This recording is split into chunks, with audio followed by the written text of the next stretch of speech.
Fala, contabilistas do meu Brasil, tudo bem? André Carvalho aqui. Vamos falar hoje sobre o convênio ICMS, sobre transferências, né? O convênio ICMS 109 de 2024, né? As novas regras aí para as remessas interestaduais. Se você ainda não está por dentro desse assunto, fica aqui comigo, tá? Que a gente vai trazer esse assunto para você hoje. Já era algo que eu queria trazer para vocês há algum tempo, mas eu estava ali tirando algumas dúvidas ainda, sanando algumas questões para trazer esse tema para vocês, que é um tema muito importante para vocês aplicarem para o cliente de vocês, tá? Então, fica com a gente aí, que a gente vai trazer esse tema para vocês.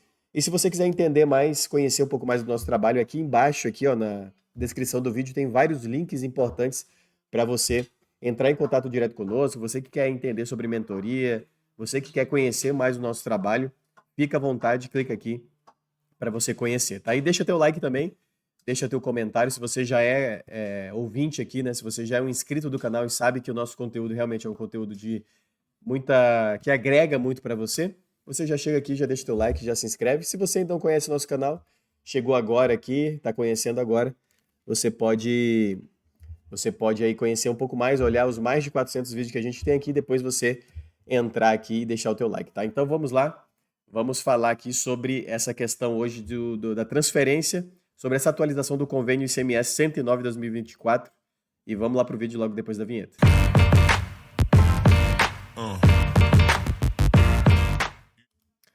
Fala pessoal, estou com a tela do meu computador já compartilhada aqui com vocês.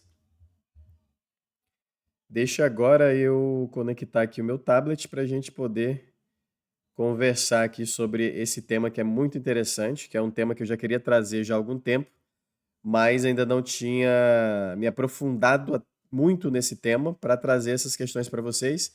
E agora já me sinto bem preparado para a gente tratar sobre esse assunto, tá?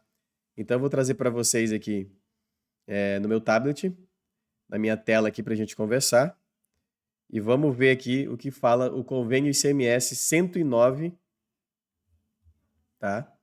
O convênio ICMS 109 de 2024, as novas regras para remessas interestaduais, tá? O convênio ICMS 109 de 2024, pessoal, ele estabelece novas normas para a remessa interestadual de bens e mercadorias entre estabelecimentos da mesma titularidade. O que quer dizer essa questão da mesma titularidade, tá?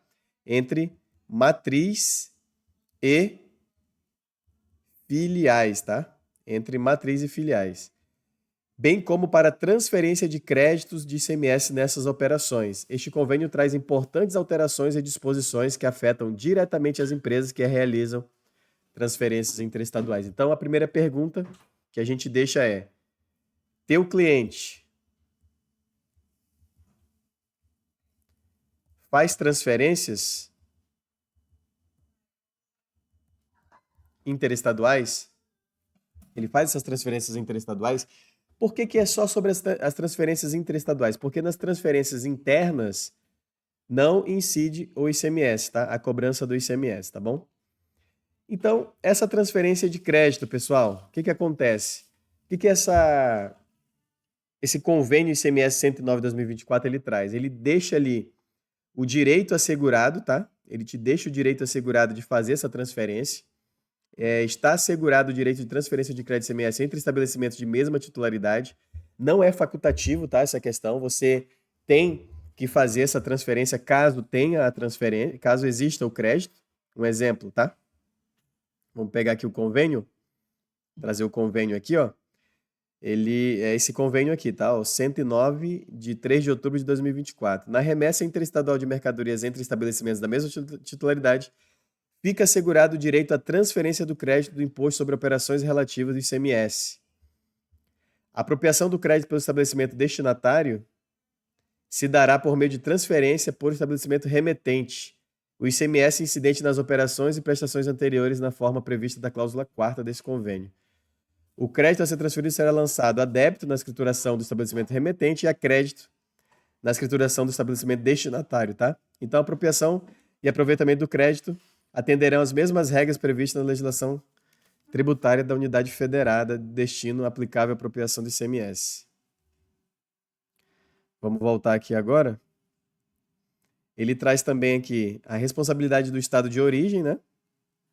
o estado de origem deve assegurar a diferença positiva entre crédito das operações anteriores e os percentuais aplicados sobre o valor da operação de transferência. O que pode acontecer aqui, né, pessoal? Às vezes aquela mercadoria específica, a gente comprar ela com um crédito maior do que o crédito da transferência entre matriz e filial. Por exemplo, eu adquiri uma mercadoria com crédito de 19,5%, mas quando eu for transferir, eu vou transferir com 12%. Tranquilo, aqui vai ficar o resquício, né? Aqui vai ficar o resquício. Mas pode acontecer de eu comprar uma mercadoria com 7% e ter transferir com 12% para minha filial. O que vai acontecer? Eu tenho que estornar aqui esses 5%, porque eu só posso me creditar dos 7%. Se eu tive 7 aqui na entrada, eu tenho que ter 7 aqui na saída também, tá? A não ser que seja ali uma operação que eu tenha questão, uma indústria, por exemplo, né? Que eu vou produzir aquele produto e depois vou transferir. Então, automaticamente eu preciso fazer essa composição. Lá no convênio fala também sobre isso, tá? Então, a mudança na obrigatoriedade, né? Assegura direito de transferir o crédito ICMS nas operações de transferência em vez de torná-lo obrigatório. Mas, assim, essa questão de torná-lo obrigatório ou não, nunca foi essa questão de ter de ser facultativo, né? Se você vai fazer essa transferência entre matriz e filial, você tem que transferir o crédito. Se você tem um crédito, você precisa transferi-lo. O que não incide é o desencaixe, né? No fluxo de caixa, você não precisa pagar aquele ICMS. Comparação com o convênio anterior, né? No convênio anterior, que é o 178 de 2023, tratava a transferência de crédito como obrigatória. Aqui fica o meu entendimento que mesmo assim, ó, mesmo assim, a transferência do crédito ela se torna obrigatória, tá? Independentemente de qualquer coisa. Vamos ver aqui, ó, no convênio. O crédito a ser transferido corresponderá ao imposto apropriado, a emissão da nota fiscal. Alternativamente, o dispositivo das cláusulas 1ª a 4ª, por opção do contribuinte, a transferência de mercadoria poderá ser equiparada à operação sujeita à ocorrência do fato gerador de imposto para todos os fins. Isso aqui é interessante também, essa cláusula 6ª, principalmente para quem tem benefício fiscal, né? Pode ser uma questão importante para você que tem benefício fiscal aí no teu estado, verificar no estado se você pode fazer essa adesão e equiparar aquela operação como tributável, que aí você vai destacar o ICMS normal e vai pagar o ICMS normalmente ali na operação, tá? Agora, para quem também tem muita operação com aquisição com isenção de ICMS na entrada também, pode ser que seja benéfico para que quando você transfira para a matriz, você transfira com crédito, para a matriz ter aquele crédito ali, né? A matriz é filial, poder transferir esse crédito, tá? Então vamos voltar aqui à apresentação. Apropriação do crédito, né, o recebimento de crédito. O estabelecimento destinatário receberá o crédito por meio de lançamento feito pelo remetente. O registro do crédito. O crédito será registrado de saída do estabelecimento remetente e no registro de entradas do destinatário. Então vai ser uma operação normal. Entrada, né? Vai fazer ali a entrada de registro do crédito na saída e o crédito na entrada, normal como é feito hoje, sem nenhuma mudança. Apropriação do saldo remanescente. O saldo credor remanescente poderá ser apropriado pelo contribuinte na unidade de origem, né? Então, o saldo remanescente também vai ser apropriado, fazendo ali o abatimento nas vendas. Normal, fazer a apuração ali na conta gráfica. Procedimentos para transferência, né? Tem que ter nota fiscal eletrônica. Cada remessa deve ter o valor do crédito consignado na nota eletrônica. Essa remessa vai ser por nota fiscal, tá? E o ICMS vai ser por apuração. Isso aqui mantém. Não mudou nada. Limitação do crédito. O crédito transferido é limitado à alíquota interestadual, é isso que eu estava falando lá no começo, né?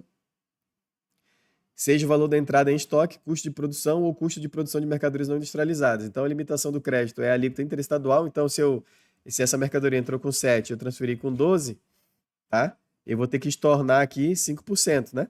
Para mim conseguir me apropriar do crédito certo ali, além de ter que colocar o ICMS por dentro e tudo mais. O cálculo do crédito transferido. O crédito a ser transferido agora é calculado de acordo com o valor médio da entrada da mercadoria, tá? Em estoque na data de transferência. Então, se eu fui comprando lá várias mercadorias e eu tenho vários valores, eu preciso fazer a média, colocar o ICMS da operação por dentro, né? E aí depois eu faço o cálculo, aplico a alíquota interestadual. O custo da mercadoria produzida, incluindo todos os custos de matéria-prima e insumos. Para mercadorias não industrializadas, é o custo total de produção, considerando o gasto com insumos, tá? Alternativa de tributação, ó. A gente pode fazer uma opção por equiparação de tributação. Os contribuintes podem optar por equiparar a transferência Então, eu posso equiparar minha transferência de mercadoria a uma operação tributável com base no valor da entrada recente e o custo de produção. Validade da opção. É uma opção, ela é anual e irrevogável no ano calendário. Deve ser registrada adequadamente nos livros fiscais, né? Para você que acha que não existe aí a obrigatoriedade do livro do termo de ocorrência, aqui no parágrafo 2º ele fala, ó, a opção a que se refere o captio, né, alcançará todos os estabelecimentos do contribuinte localizados no território nacional, a ser consignada no livro de registro de utilização dos documentos termo de ocorrência, tá, pessoal? Então, assim, o sistema SPED, ele não tem ainda o livro termo de ocorrência digital, então você precisa ter um livro de termo de ocorrência para o seu cliente aí na empresa, tá? Você precisa ter. E a base de cálculo, né? O contribuinte pode optar por tratar a transferência como uma operação sujeita ao ICMS, com a base de cálculo sendo o valor correspondente à entrada mais recente da mercadoria, o custo total de produção, incluindo a mão de obra. Então você pode tratar essa operação como tributável e isso vai ser fazendo conta para cada tipo de cliente. Se eu tenho um cliente que transfere muita mercadoria para suas filiais, e essa mercadoria quando entra, por exemplo, ela tem uma isenção de ICMS, ou então ela tem um diferimento, ela tem um benefício fiscal, automaticamente eu tenho que fazer conta e verificar se eu fazendo a opção para se tornar uma operação tributável, equiparar ela como uma operação tributável, eu consiga ali transferir esse crédito e conseguir contabilmente ali uma vantagem maior na venda dessa mercadoria, tá? Então tem a questão da fiscalização, né? Assistência mútua, haverá assistência mútua entre os estados. O credenciamento prévio não é necessário para fiscalizações sem presença física e a fiscalização remota possibilidade de fiscalização sem presença física, facilitando o processo de verificação. Isso a gente já sabe, né? Já está em vigor há muito tempo, o fisco já está atuando muito nessa seara fiscal digital, né? Então, as opções e transições para 2024, né? Para 2024, o prazo foi até outubro, né? Até 31 de outubro, para fazer o prazo ali para a questão de ser uma operação tributável. O prazo especial para 2024 até 30 de novembro de 2024 e também para 2025 você tem que fazer a opção até 30 de novembro de 2024, né? Até o último dia útil de novembro. Então, se você tem um cliente que você acha interessante fazer essa opção pela operação tributável, você tem que fazer até 30 de novembro, tá? A vigência do novo convênio, data da publicação, efeitos a partir de 1º de 11 de 2024, data específica, o novo convênio entra em vigor a partir de 1º de novembro, já entrou em vigor, e a revogação do convênio 178 de 2023. Então, se você não estudou, tá? Se você não estudou a ADC 49, né? Se você não estudou o convênio 178 de 2023 e ainda não sabia do convênio 109 de 2024, instruo você a estudar, porque é pequeno também, é um texto pequeno, dá para estudar, dá para ler aí rapidinho. Manutenção de crédito na unidade de origem, né? O cálculo da diferença, a unidade de origem pode manter apenas a diferença positiva entre o crédito de entrada e a alíquota interestadual aplicada na transferência, tá? Então ele pode manter essa questão positiva. Foi o que eu falei para vocês, né? Se entrou com 7, sai com 12, eu tenho que tornar 5 para mim não usar os 12%, porque se eu tenho 7, eu tenho que ter 7 aqui nessa transferência de crédito, né? Se entrou com isenção, eu posso transferir crédito de ICMS? Não, porque eu não tenho crédito. Como é que eu vou transferir crédito se for isento, né? Avaliação dos créditos. Análise do crédito na entrada disponível na unidade de origem, né? Preciso avaliar aqui os créditos na entrada, na matriz, né? Se eu vou transferir de matriz para filial, eu tenho que avaliar se teve essa entrada do crédito, se teve o crédito na entrada. Se não teve, não tem como eu transferir. Aplicação da alíquota interestadual sobre o valor da operação de transferência. Determinação do saldo. Cálculo e manutenção da diferença positiva se houver na unidade de origem. Detalhes da documentação fiscal, nota fiscal eletrônica, né? Eu preciso colocar ali, ó, declaração na seção informações complementares. O que eu vou colocar nas complementares? Informar que eu estou transferindo crédito conforme convênio ICMS, entendeu? Conteúdo da declaração. Registro de que a transferência está sendo tratada como uma operação tributável. Eu preciso também informar isso, caso eu faça essa opção. Finalidade: documentar a opção pela equiparação à operação tributável, tá? Período de validade, né? O período é feito por um ano. Eu não posso, depois que eu fiz essa opção, eu não posso voltar atrás. A base de cálculo é o valor correspondente à entrada mais recente da mercadoria. O registro da opção, necessidade de registro no livro fiscal e revogabilidade A opção é irrevogável durante o ano calendário em que foi feita, tá? Impacto nas operações interestaduais. Esse convênio ele trouxe mais flexibilidade nas transferências, ele trouxe uma melhor clareza no cálculo do crédito e também um planejamento fiscal mais adequado para as empresas, tá, pessoal? Então a gente precisa revisar esses processos, a gente precisa treinar a equipe, a gente precisa atualizar nossos sistemas e a gente precisa fazer um monitoramento contínuo para a gente adequar esse novo convênio. Se você ainda não estudou esse convênio, eu oriento você a estudar ele agora, né? Sem perder tempo. Considerações finais. O impacto significativo, né? O convênio ICMS traz mudanças significativas que afetam diretamente as operações interestaduais entre estabelecimentos da mesma titularidade, adaptação necessária, oportunidade de planejamento e o acompanhamento contínuo, tá? A gente precisa ter esse entendimento, tá bom, pessoal? Espero que vocês tenham gostado do vídeo de forma clara, de forma objetiva. Eu trouxe aqui para fazer uma provocação com vocês, para que vocês estudem esse convênio, leiam esse convênio, porque ele está bem pequeno, são poucas cláusulas, e você vai ter um entendimento. Caso o teu cliente pergunte para você o que é essa questão de transferência entre matriz e filial, como é que faz a transferência do ICMS, se pode ou não pode transferir. Então tudo isso é muito importante para que você fique atualizado, tá bom? Então fica com Deus, um grande abraço e até o próximo vídeo. Tchau, tchau!